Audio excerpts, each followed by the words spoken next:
My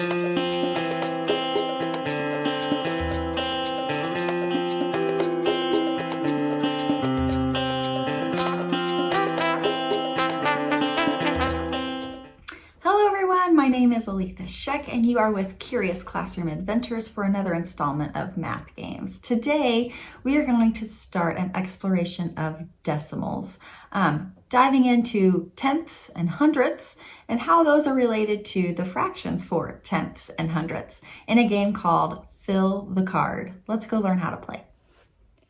All right, to play this game, you need a partner and you need two of the ones place dice or 0 to 9 dice, whatever you call them, and something to write with and someone to play against, right? So we're going to have player 1 versus player 2.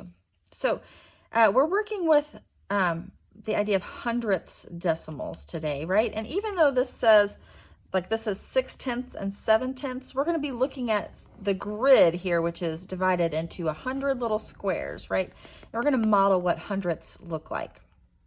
So on your turn, what you will do is you'll roll 2 dice. And you can create a hundredths decimal using these 2 dice. So I can either make 27 hundredths or 72 hundredths, right? So let's do 27 hundredths first. Okay, so that's the one we're going to claim. So we're going to find which of these would that fall between. 27 hundredths, is it between 1/10 and 2/10? Is it between 2/10 and 3/10? 3/10 and 4/10? Well, 27, right? We can kind of think about this as 20 and 30, right? 2/10 is the same as 20 hundredths, and 3/10 is the same as 30 hundredths, and 27 falls between 20 and 30. So 27 hundredths falls between 2/10 and 3/10. See how that works? So we're going to make a model. We're going to draw the model for 27 hundredths by filling in 27 little squares. Now, these are in columns of 10. So I can fill in 10, right, 20, and then I'm going to fill in 7, 21, 22, 23, 24, 25, 26, 27. Now, if you want to be neat and tidy and color it all in nice and neat, you certainly may. I don't want to stop you from being neat and tidy ever. Okay? But that's what, and I might go ahead and write my decimal there so that, just so we can label it, right? Then our partner gets to go. They'll do the same thing. They can either do 67 hundredths or 76 hundredths. Let's do 76 hundredths. Okay, so 76 would fall between 7/10 and 8/10. Remember, 70 and 80. 76 falls between 70 and 80. So 7/10 and 8/10. They're going to fill in 7. So here's 10, 20, 30, 40, 50, 60, that's a lot, 70, all right, there's the 70. Now I just need 6 more. 1, 2, 3, 4, 5, 6, right? And I can outline that nice and neat. A crayon would be a good, or a colored pencil would be good here, but it would be hard for you to see on my video, right? So I will keep using my little black pen.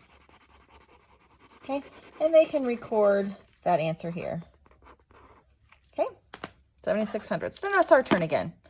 All right, we have a 1 and a 6. We can either do 61 hundredths or 16 hundredths. I'm going to do 16 hundredths. That falls between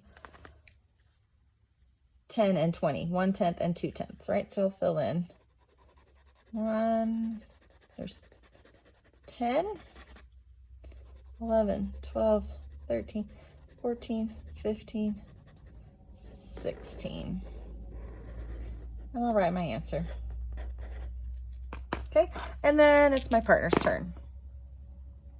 Okay, they had the same thing we did, 6 and 1, so they could do 16 hundredths or 61. Well, let's go ahead and look at what the opposite of those would have been. So 61 hundredths that's going to fall between 6/10 and 7/10, between 60 and 70, right? So I'm just going to count rows. 1, 2, 3, 4, 5, 6.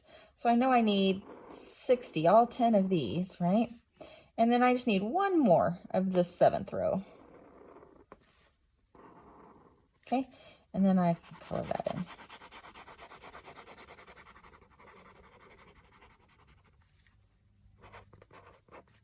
Okay, and then it's our turn again. So let's pretend this time that we roll, let's see, I'm going to strategically do this so that we get stuck. Let's roll 21. Okay, all right, so let's pretend that I rolled a 2 and a 1. I could either make 21 hundredths or 12 hundredths. But I have a problem, don't I? If I make 21 hundredths, that would fall between 20 and 30. And I've already used up that square. If I make 12 hundredths, that would fall between